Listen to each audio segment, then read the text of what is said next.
हुआ है अभी सवेरा, पूरब की लाली पहचान, चिड़ियों के जगने से पहले खाट छोड़ उठ गया किसान। नमस्कार श्रोताओं, आज के हमारे कार्यक्रम हौसलों की उड़ान में आप सभी लोगों का स्वागत है 89.6 एफएम वॉइस ऑफ प्रतापगढ़ से।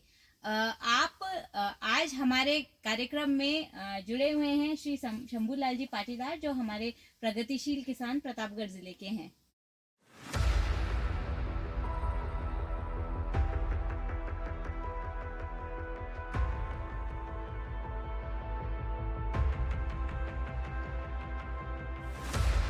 मेरा नाम शंभूलाल पाटीदार है।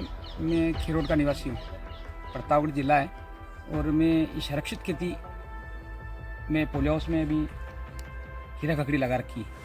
जो आम जो खेती होती है ओपन फील्ड में, उससे कहीं ज़्यादा ये कीमत देती है और मैं इसलिए इसको अच्छा मानता हूँ। कहते हैं जब इरादे बुलंद हो तो रास्ते खुद ब खुद बन जाते हैं। मिलिए शंभूलाल जी से, एक ऐसे किसान जिसकी जिंदगी खेतों और मिट्टी के इर्द गिर्द घूमती है। शंभूलाल जी जिन्होंने अपनी मेहनत, जुनून और नई सोच से अपनी जिंदगी को एक मिसाल बना दिया। शंभूलाल पाटीदार की कहानी सिर्फ एक किसान की नहीं है, ये कहानी है हौसले की, संघर्ष की और कामयाबी की। छोटे से गांव से शुरू हुआ उनका सफर आज उन लाखों किसानों के लिए प्रेरणा बन गया है, जो अपनी मेहनत से नई ऊंचाइयों को छूना चाहते हैं। शंभूलाल ने अपनी जमीन को सिर्फ खेती का साधन नहीं समझा, बल्कि इसे अपनी ताकत बनाया। उन्होंने पारंपरिक खेती के साथ साथ आधुनिक तकनीकों का इस्तेमाल किया और अपनी मेहनत को एक नई दिशा दी।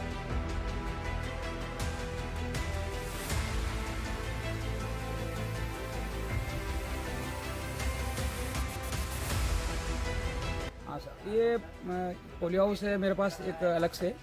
मेरे पास 2 पोली हाउस है, लेकिन ये दूसरे पोली हाउस में मेरे पास शिमला की खेती अभी लगा रखी है। इसमें लाल और पीली 2 प्रकार की कैप्सिकम है। ये ब्रह्म है, लाल ब्रह्म एक्सेल सेट का है और इसका प्रोडक्शन लगभग 10 टन से 12 टन के आसपास हो जाता है एक 2016 स्क्वायर मीटर में। और उसके बाद में ये अभी उदयपुर और जयपुर मार्केट में बिक रही है।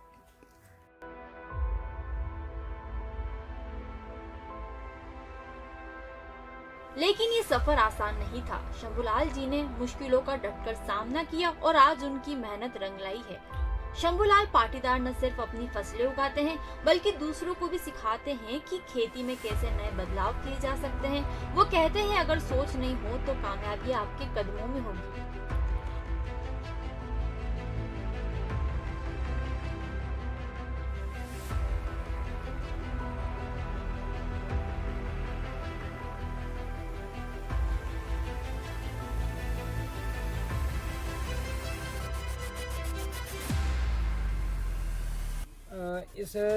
ये शिमला मिर्च के पौधे लगे हुए हैं। इसमें अभी फ़िलहाल प्लास्टिक मल्चिंग लगी हुई है। प्लास्टिक मल्चिंग से एक तो खरपतवार बिल्कुल नहीं उगता है। खरपतवार के लिए किसान को सहूलियत रहती है। दूसरी बात, इसमें पानी की बराबर नमी रहती है, तो नमी बरकरार रहती है और पानी कम लगता है, तो इसके लिए ये फ़ायदेमंद है। और उसके अलावा इंसेक्ट वगैरह जो मिट्टी जनित रोग होते हैं वो भी इस पे पौधे को नहीं आते, तो इसका ये फ़ायदा है। हौसलों की उड़ान, जहां हर कहानी बनती है प्रेरणा। सुनिए शंभूलाल पाटीदार जी की संघर्ष और सफलता की कहानी। कलेक्टर महोदया के साथ खास इंटरव्यू में सिर्फ और सिर्फ आपके अपने रेडियो स्टेशन रेडियो 9 89.6 एफएम पर। जानिए कैसे एक साधारण किसान ने अपनी मेहनत से मिसाल कायम की। यह कहानी सिर्फ सुनने के लिए नहीं, बल्कि दिलों को छूने और सोच बदलने के लिए है। नमस्कार श्रोताओं, आप सभी का स्वागत है 89.6 एफएम वॉइस ऑफ प्रतापगढ़ में। और आज हमारे कार्यक्रम हौसलों की उड़ान में हमारे साथ जुड़े हुए हैं प्रतापगढ़ के प्रगतिशील किसान श्री शंभूलाल जी पाटीदार। शंभूलाल जी, आपका बहुत बहुत स्वागत है हमारे कार्यक्रम में। कैसे हैं आप शंभूलाल जी? ठीक हूँ जी, आप मुझे अपने बारे में बताइए। आप कहाँ से हैं, कौन सा पंचायत से हैं, आपके परिवार में कौन कौन है, आप कब से किसानी से जुड़े? मैं शंभूलाल पाटीदार, निवासी खीरोड, प्रतापगढ़ तहसील का रहने वाला हूँ। और मेरे परिवार में मैं, मेरी वाइफ और मेरा बच्चा और उसकी पत्नी और एक पोता, 5 सदस्य हैं। और मैं मेरे पिताजी के साथ में खेती के सीखा हूँ उनसे, और उनके बाद में मैं खुद भी खेती में जुड़ गया हूँ। तो आप कितने सालों से खेती कर रहे हैं और कितनी लैंड है आपके पास? मैं विगत 25-30 साल से खेती कर रहा हूँ, क्योंकि मैं जी। पढ़ाई कर रहा था उस समय से ही मैं खेती में मेरा रुझान था, तो खेती करने लग गया। और मेरे पास 30 बीघा ज़मीन है। जी। तो शंभूलाल जी, आप अपने एजुकेशनल क्वालिफिकेशन के बारे में बताइए, आप कहाँ तक पढ़े हैं? मैंने प्राइमरी शिक्षा तो मेरे गांव से ही ली मैंने, जी। लेकिन मैंने बीएससी जो की है वो प्रतापगढ़ से, जिला प्रतापगढ़ से की। जी। तो किसानी में आपका शुरुआत से रुझान था या बाद में आप किसानी की तरफ मुड़े? नहीं, मेरा शुरू से ही मेरा किसानी की तरफ ज़्यादा रुझान था, इसीलिए मैंने विषय का चयन वही बायोलॉजी से हिसाब से किया था। यहाँ उस समय एग्रीकल्चर विभाग का वो स्कूल नहीं था, तो मेरे को बायोलॉजी लेके उसमें कुछ किया मैंने। जी। तो उसके बाद में पिताजी का भी सहयोग मिला, घर से भाई लोग भी थे मेरे, तो उन्होंने भी मेरा सहयोग किया और खेती में मैं शुरू से रुझान है। तो शंभूलाल जी, आप हमें बताइए किन किन आधुनिक तकनीकों का आप इस्तेमाल करते हैं अपनी किसानी में? खेती में आधुनिक किसान अभी नई तकनीकी में तो सबसे पहले तो मैं ये बताना चाहता हूँ कि यहाँ पर पानी की बहुत कमी है अपने ज़िले में, प्रतापगढ़ ज़िले में। तो नई तकनीकी में ड्रिप सिंचाई और बूंद बूंद सिंचाई जिसको बोलते हैं, जी। और स्प्रिंकलर से पानी की सिंचाई, पाइप द्वारा सिंचाई। पहले क्या कि फ्लड ज़मीन में धोरे बना के पानी दिया जाता था, तो उसमें पानी बहुत बिगड़ता था। तो नई तकनीकी आई और नई तकनीक से पाइपलाइन करके खेतों में डायरेक्ट पानी पहुंचाया, तो उससे पानी की बचत हुई। बहुत बढ़िया। तो माइक्रो ड्रिप इरिगेशन से आप पानी की बचत भी करते हैं और अच्छे से अपने खेत की सिंचाई भी करते हैं। इसके अतिरिक्त कौन कौन सी तकनीकों का आपने इस्तेमाल किया? सबसे पहले तो हमने फार्म पॉन्ड बनवाया, जी। जो विभाग, कृषि विभाग के द्वारा अनुदान मिला, और यहाँ से हमारे को जानकारी मिली कि इस प्रकार से खेत में पानी की कमी है, तो सबसे पहले आप खेत तले का निर्माण करिए।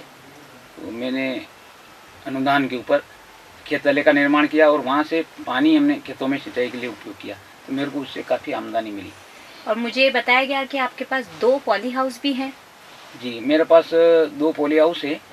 एक पॉली हाउस मैंने 2017-18 में लगाया था, तो और दूसरा पॉली हाउस अभी 23-24 में लगा है। तो दोनों में मैं अच्छी खेती कर रहा हूँ। तो जैसे ड्रिप इरिगेशन में पानी का बचाव होता है, पॉली हाउस के क्या फायदे होते हैं, एक बार हमारे श्रोताओं को बताएंगे?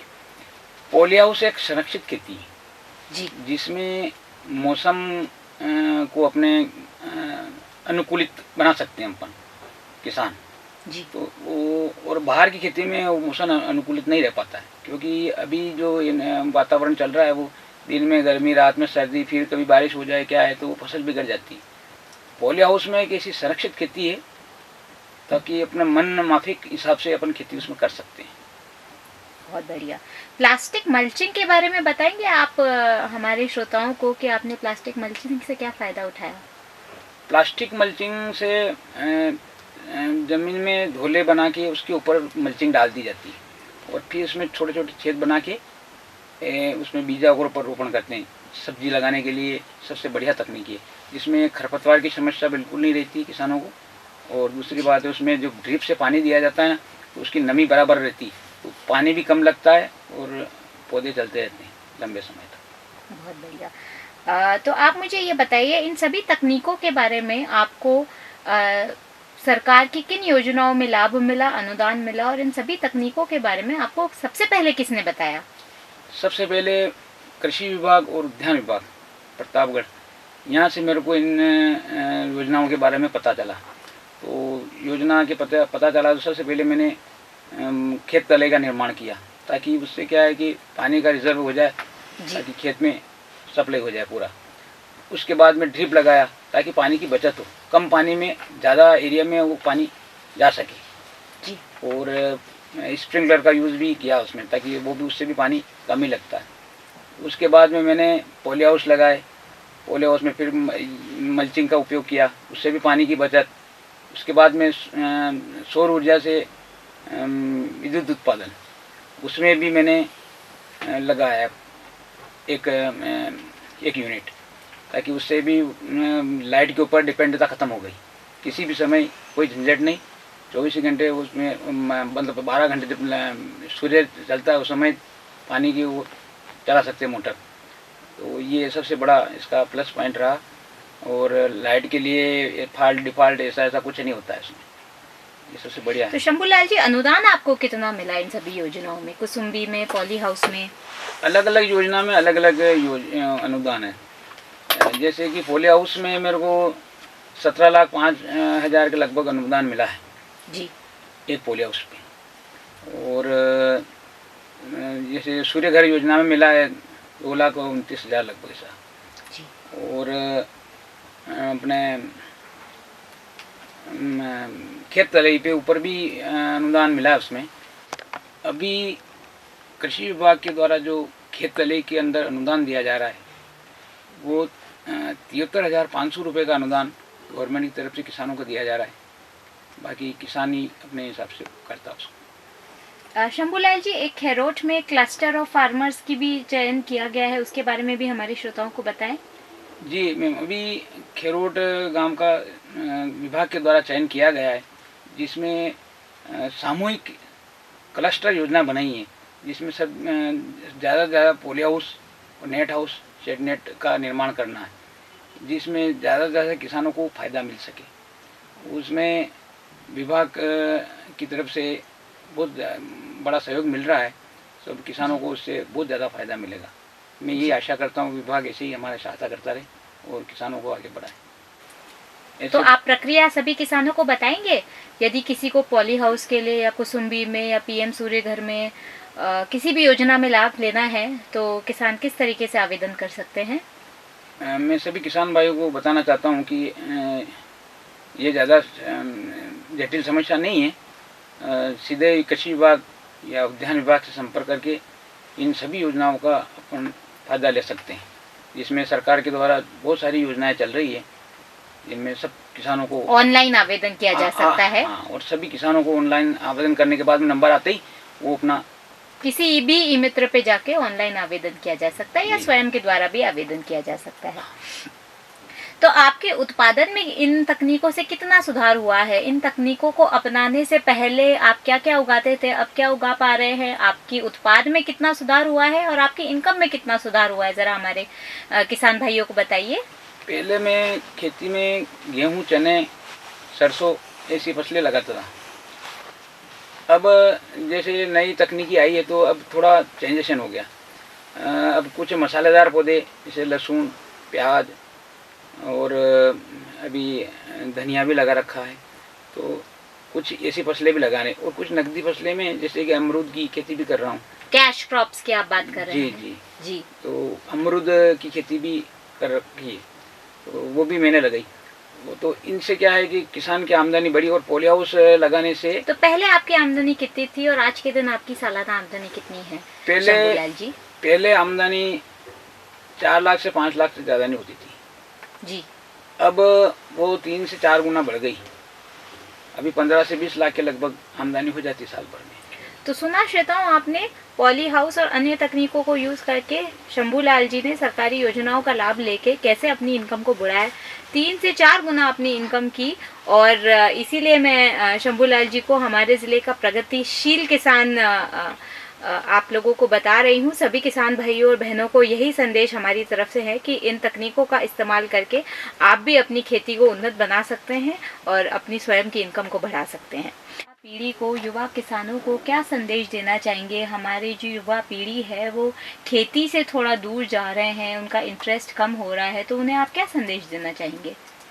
मैं सभी युवा पीढ़ी को ये संदेश देना चाहता हूँ कि खेती एक फायदे का सौदा है एक तरह से, तो क्योंकि जैसे बाजार के अंदर भी देखें तो खेती के उत्पादों की बहुत सारी डिमांड है।